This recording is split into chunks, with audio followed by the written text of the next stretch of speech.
How to change an oxygen sensor. The first indication of a problem with your vehicle's oxygen sensor is often when the check engine light comes on.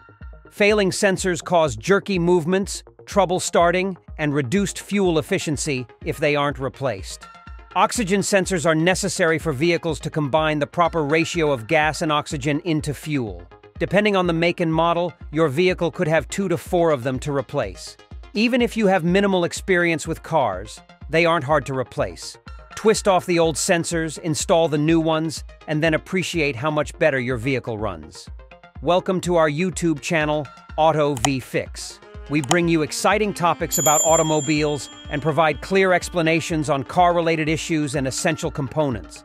We share helpful and professional tips to help maintain your vehicle. Keep watching to learn how to change an oxygen sensor.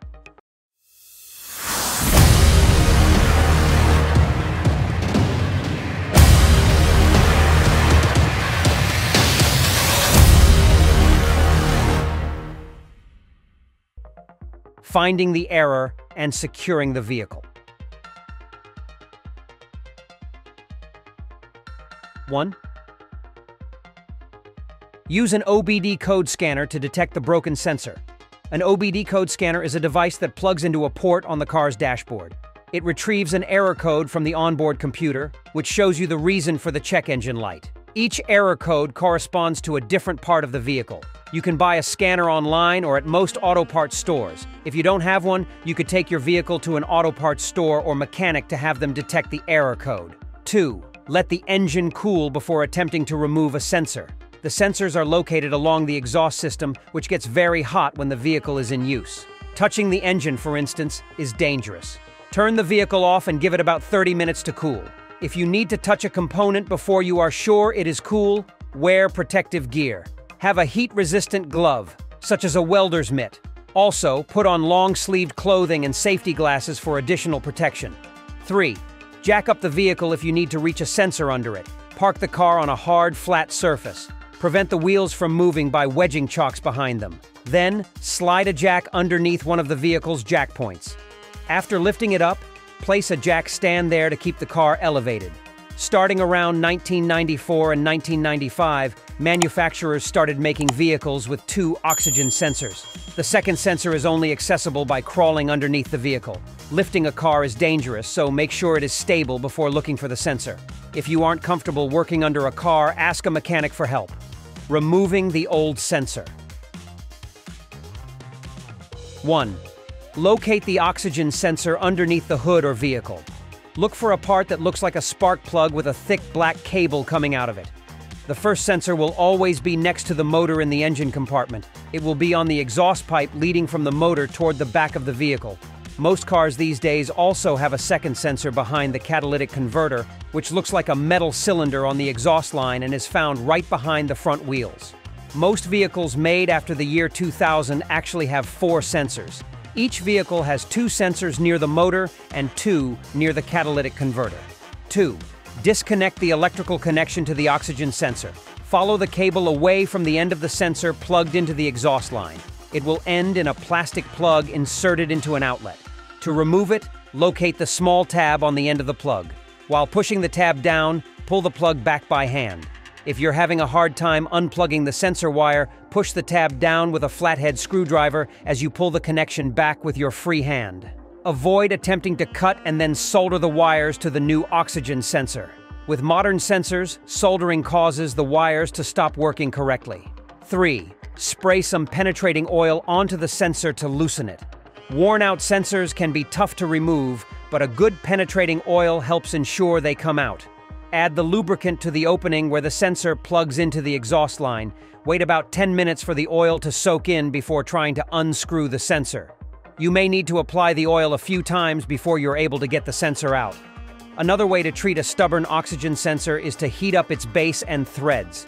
Use a heat gun instead of a torch to lightly warm the sensor until you can remove it.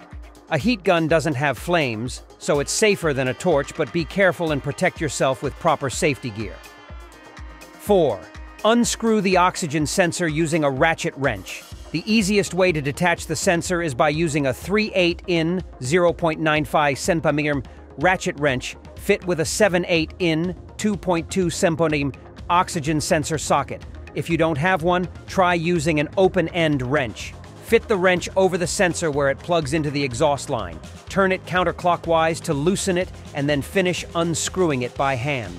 All of the tools you need are available online or at most auto parts stores. You could also check to see if your local auto parts stores have a tool rental program. If the sensor feels stuck in place, don't force it. Apply more penetrating oil as needed to avoid damaging the vehicle. If it's too tough to remove, take it to a professional. Installing the new sensor. 1. Select a new oxygen sensor that is the same as the old one. Use the make and model of your car to find the correct oxygen sensor. For example, search for a Toyota Prius to find the exact sensor used in a new Prius. Make sure the new sensor is the same size and shape as the old one. It should also be the same brand. You may find off-brand sensors at a cheaper rate, but avoid them for the sake of your vehicle. The only sensor model guaranteed to work with the vehicle's onboard computer is the same one the manufacturer used. If you are able to, contact an auto parts store before attempting to change the sensor. You could also take the old sensor to a store if you can get a ride there. 2. Add a small amount of anti-seize to the new sensor. New sensors come packed with a bag of bronze gel. You may be wondering what that strange goo is at first, but it's a very important lubricant. Cut open the bag, then use a glove or clean rag to spread a small amount of the lubricant onto the new sensor's threads. The threads are the grooves in the metal ring near the tip of the sensor. To avoid any problems with the anti-seize, wear a glove when applying it by hand. If you get it on your skin, it isn't likely to harm you, but thoroughly wash your hands afterward. You do not need a lot of the gel.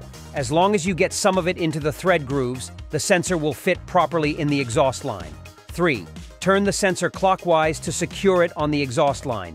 Fit the tip of the sensor into the hole on the exhaust line. Make sure it is centered and goes in smoothly as you begin rotating it clockwise by hand. Once it is tightly in place, use an oxygen sensor socket or open-end wrench to give it a final turn. The new sensor doesn't have to be tightened as much as possible. In fact, over-tightening the sensor could strip the threads, making it impossible to remove. 4.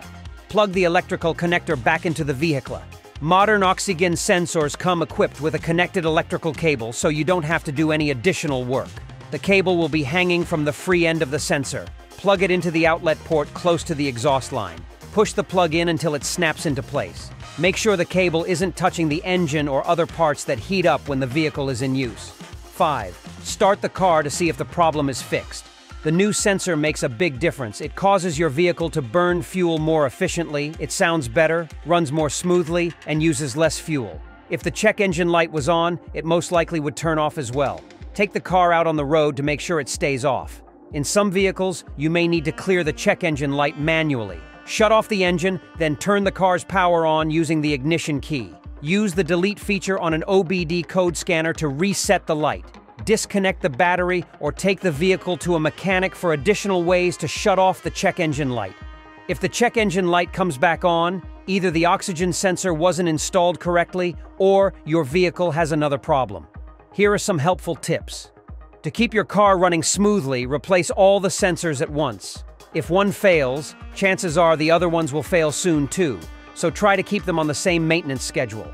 Most auto parts stores have code readers you can borrow to detect a faulty sensor. The employees will even help you use it, although they will also try to sell you replacement sensors.